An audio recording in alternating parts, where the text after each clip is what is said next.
诸葛诞和文钦是怎么走到一起的？最后他们又为何反目成仇？姜维得知诸葛诞起兵反叛后，立即北伐曹魏。那么最后的战果如何呢？本期视频我们就一起走进姜维的第9次北伐及诸葛诞在寿春起兵。256年，姜维被拜为大将军，开始执掌蜀汉的朝政。6月，他与镇西将军胡济兵分2路出击，约定在上邽会合。姜维的第9次北伐拉开了序幕。7月，姜维率先到达岐山，得知邓艾已经在岐山堡布下重兵，他便改道前往董亭，目标依然是陇西重镇狄道。然而，当大军到达武城山的时候，邓艾却抢先占据了武城山，据险而守，等待着蜀军。姜维得知地利的优势已经不在，强攻难以取胜，于是连夜渡过渭水，准备前去攻打上邽。邓艾得知后，立即引兵前来攻击，两军便在断谷展开激战。由于胡济没有按照约定的时间到达，导致蜀军交战不利，士兵伤亡惨重。陇山以西的百姓们也埋怨姜维，趁机开始骚乱。不得已，姜维只能罢兵而回。第9次北伐失败。消息传到成都，大臣们纷纷上表，批评姜维屡次北伐不见成效，导致蜀汉兵疲民困。姜维无奈，只能给刘禅上书谢罪，自求贬职。刘禅便改任他为魏将军，代行大将军之职。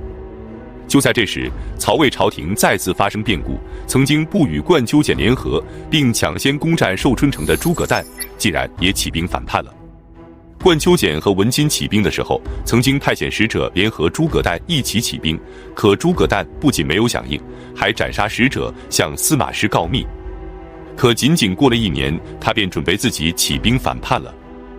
256年，诸葛诞以东吴准备进攻寿春为由，要求朝廷增兵10万，以抵御东吴。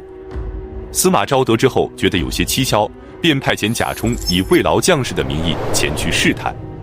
贾充到达后，试探性地询问诸葛诞说：“洛阳的贤达之人都希望曹髦将皇位禅让给司马师，你认为如何？”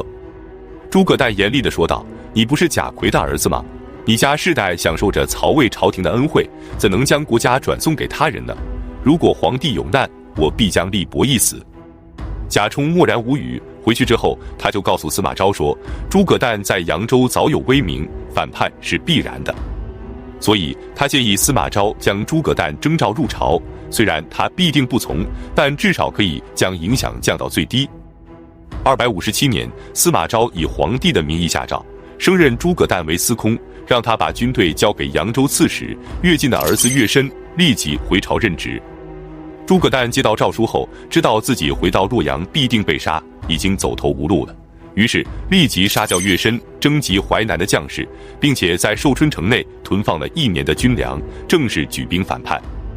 同时，他将儿子诸葛亮送往东吴，请求东吴出兵救援。司马昭得知后并不惊慌，立即率领大军前去平叛。唯一让他担心的就是皇帝曹髦。当年冠丘俭和文钦叛乱的时候，司马师亲率大军平叛，结果病死于许都。曹髦得知后便立即下诏，让司马昭留守许都，准备趁机夺取司马氏的兵权。所以为了避免类似的事件再次发生，他决定带着曹髦和郭太后一起亲征。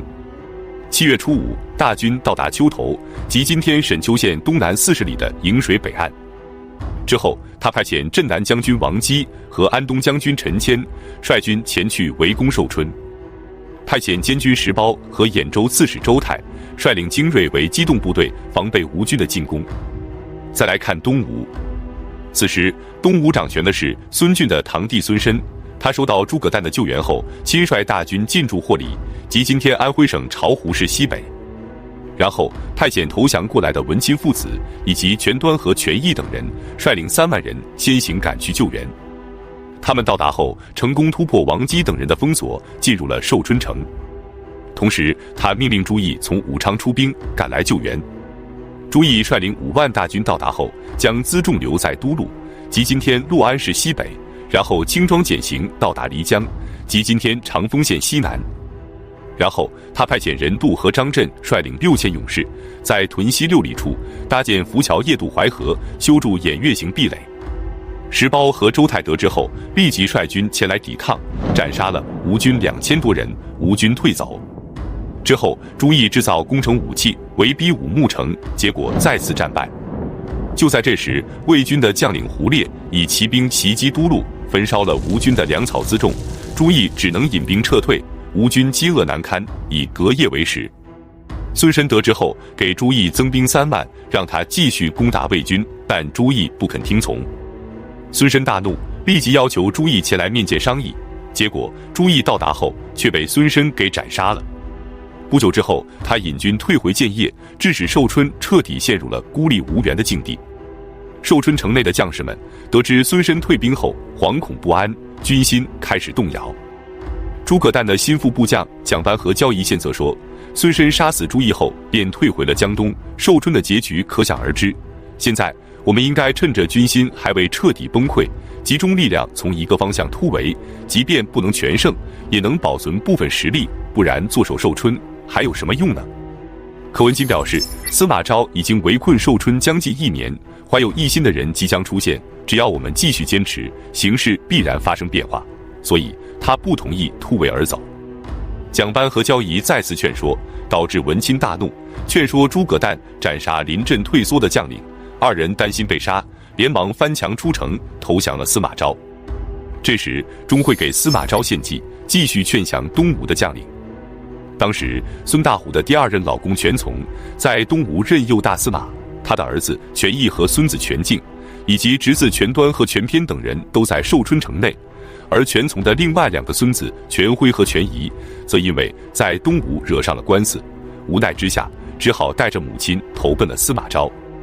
于是钟会便给司马昭建议，让全辉和全仪给寿春城内的全义等人写信劝降，而且钟会是当时有名的书法家，会伪造书信，假称孙申打算诛杀他们在建业的所有家属。全义得知自己领兵在外，而家人却在后方被害，顿时心灰意冷，立即率领着属下的数千人开城投降了魏军。接着司马昭遣送了一些老弱残兵到淮北就地取食，给前线的士兵则每人只发3升的大豆，让士兵们装作饥饿瘦弱的模样给淮南的士兵看，并且放出很多间谍，扬言说东吴的救兵马上就要到了。诸葛诞得知后果然上当，立即让士兵们尽情的吃喝，准备等东吴的救兵到达后就与魏军展开决战。然而粮食都快要吃完了，也没有等到东吴的救兵。这时石苞和王基请求攻城，但司马昭说，以前诸葛诞和文钦向来不和，现在是紧要时刻，他们才紧密地团结在一起，如果我们现在攻城，他们就会同仇敌忾，我们的伤亡必定很大，只要拖着，他们之间必然相互猜忌，天意会将他们灭亡的。258年的正月初七，诸葛诞和文钦准备率军突围，他们不分昼夜地向南攻打了5、6天，结果都被魏军击退，没有突围成功。然而城内的粮食日益短缺，已经无法承担城内士兵的消耗了。文钦便提出一个方案说，北方的士兵家人都在北方，最容易投降，于是干脆把他们都赶出去，以节省粮食。可这些北方的将士都是诸葛诞的人，他当然不同意，两人便由此产生了隔阂。随着两人的矛盾越来越大，最终诸葛诞亲手斩杀了文钦。文钦的儿子文鸯得知后，连忙跳下城墙投降了魏军。